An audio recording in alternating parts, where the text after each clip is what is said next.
오늘도 예언의 말씀을 읽고 듣고 묵상하는 우리 모두에게 예수님으로 행복한 한 날이 되시기를 주님의 이름으로 축복합니다. 함께 묵상하실 본문은 사도행전 3장 17절로 26절의 말씀입니다. 우리가 해야 될 가장 중요한 일은 죄를 돌이키고 예수님을 나의 주 나의 하나님으로 영접하는 참된 회개를 해야 하는 것입니다. 베드로는 치유 기적을 보고 모여든 백성에게 이 회개의 메시지를 선포합니다.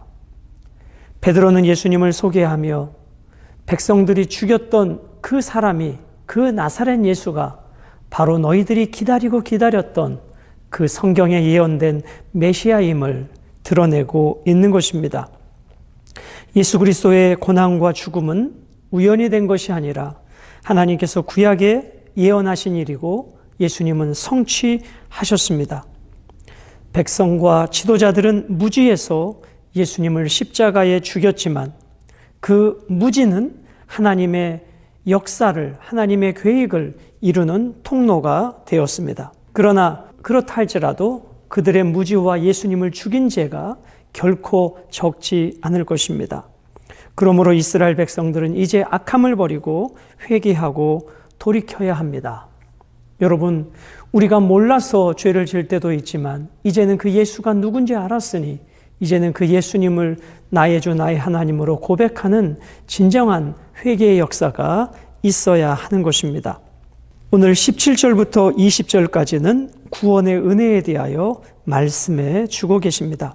17절에 형제들아 너희가 알지 못하여서 형제들이라고 표현합니다.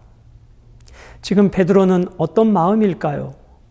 그 형제들이라고 지칭하는 저 유대인들이 예수님을 죽였습니다.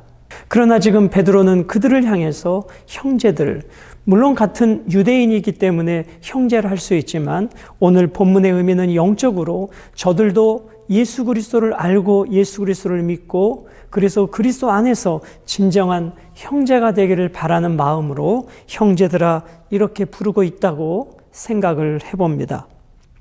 너희가 알지 못하여서 그리하였으며 알지 못하여서 그리하였다. 즉 십자가에 매달려 죽은 저 예수가 너희들이 그토록 기다렸던 구약에 약속된 메시아임을 너희가 모르고 죽였다. 그리고 관원들도 그리한 줄 내가 안다. 18절 그러나 하나님이 모든 선지자의 입을 통하여 자기의 그리스도께서 고난받으실 일을 미리 알게 하신 것을 이와 같이 이루셨느니라. 그렇습니다, 여러분. 예수님의 십자가의 고난과 죽으심과 부활은 어느 날 갑자기 된 것이 아니라 창세기 때부터 계속해서 여자의 후손이 고난을 당하게 될 것이고 그러나 그 여자의 후손은 뱀의 머리를 깨트리실 것을 예언해 주고 계십니다. 그리고 출애굽기, 레위기, 민수기, 신명기, 열왕기 상하, 역대상하, 저 말라기에 이르기까지 구약 성경 전체는 예수 그리스도를 향해 가고 있습니다.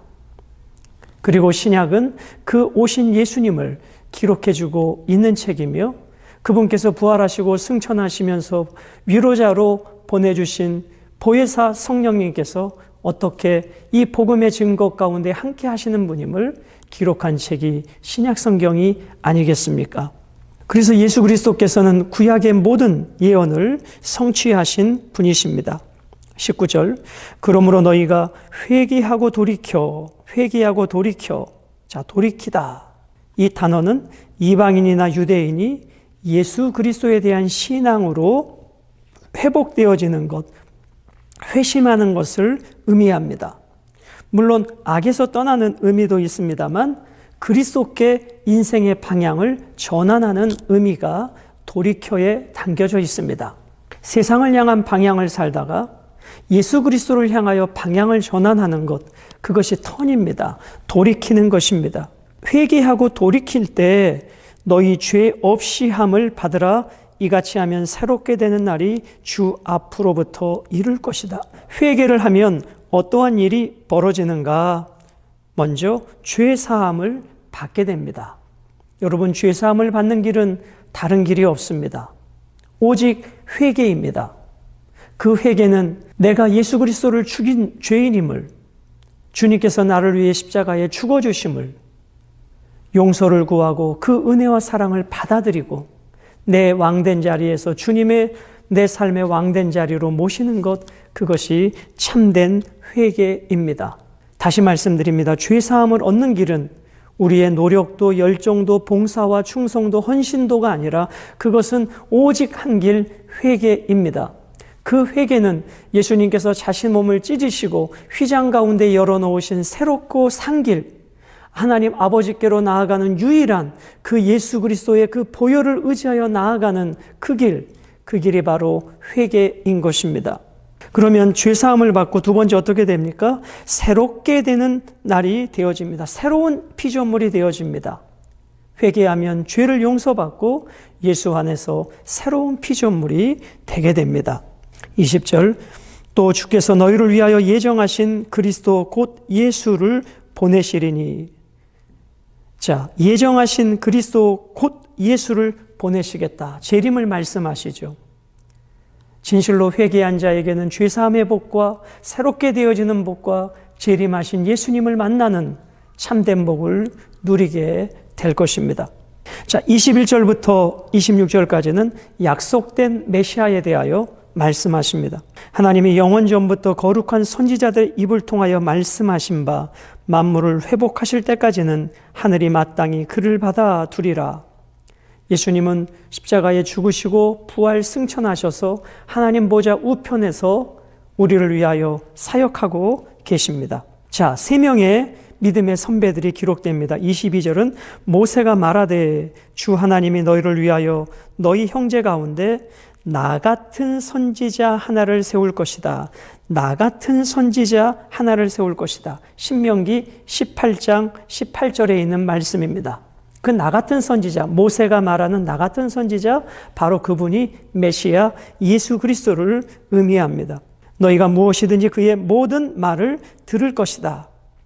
23절, 누구든지 그 선지자의 말을 듣지 아니하는 자는 백성 중에서 멸망받으리라 하였고, 즉 예수 그리스도의 말씀을 듣지 않고 믿지 않는 자들은 언약의 후손 약속의 자손들이라 할지라도 천국에 이를 수 없음을 말씀합니다. 자, 22절에 모세가 나왔죠. 24절에 또한 사무엘 때부터 이어 말한 모든 선지자도 이때를 가리켜 말하였느니라. 즉 예수 그리스도를 향해서 예언해 놓았다라는 말씀이죠. 25절, 너희는 선지자들의 자손이요 또 하나님이 너희 조상과 더불어 세우신 언약의 자손이라. 그렇습니다. 유대인들은 선지자들의 자손이고 언약의 자손입니다. 아브라함에게 이르시기를 땅 위의 모든 족속이 너희 씨로 말미암아 복을 받으리라 하셨으니 하나님이 그 종을 세워 복 주시려고 너희에게 먼저 보내사 너희로 하여금 돌이켜 각각 그 악함을 버리게 하셨느니라. 모세, 사무엘, 아브라함, 이 모든 사람들이 누구를 향하여 말하고 있는가? 바로 예수 그리스도입니다. 그 예수 그리스도가 약속대로 이 땅에 왔는데 너희가 무지해서 그 예수를 십자가에 죽였으니 그것을 회개하고 그 메시아이신 예수님을 영접할 때 너희 죄사함을 받고 유쾌한 날이 이르고 하나님의 때에 그 예수 그리스도께서 이 땅에 오실 때 그분을 맞이하게 될 것이다 라고 오늘 본문은 말씀해 주고 있습니다. 그럼 오늘 말씀을 통해서 다시 한번 이렇게 정리해 볼까요? 우리가 무지해서 예수님의 마음을 아프게 하고 무지해서 예수님을 고통스럽게 할 수 있습니다.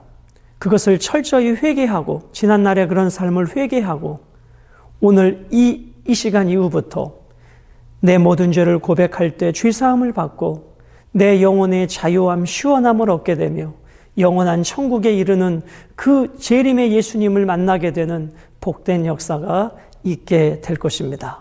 오늘 그 시작은 어디에서부터 시작할까요? 바로 회개입니다. 내가 어떠한 삶을 살아왔는지, 그리고 예수님이 나를 위하여 어떠한 희생과 어떠한 대가를 지불해 주셨는지, 거기에서부터 우리의 죄가 회개되어지고 예수님을 향한 새로운 인생으로 돌이키는, 옛것을 버리고 돌이켜지는 그런 복된 삶을 통해서 오늘도 주님과 함께 승리하는 멋진 한 날이 되시기를 주님의 이름으로 축복합니다.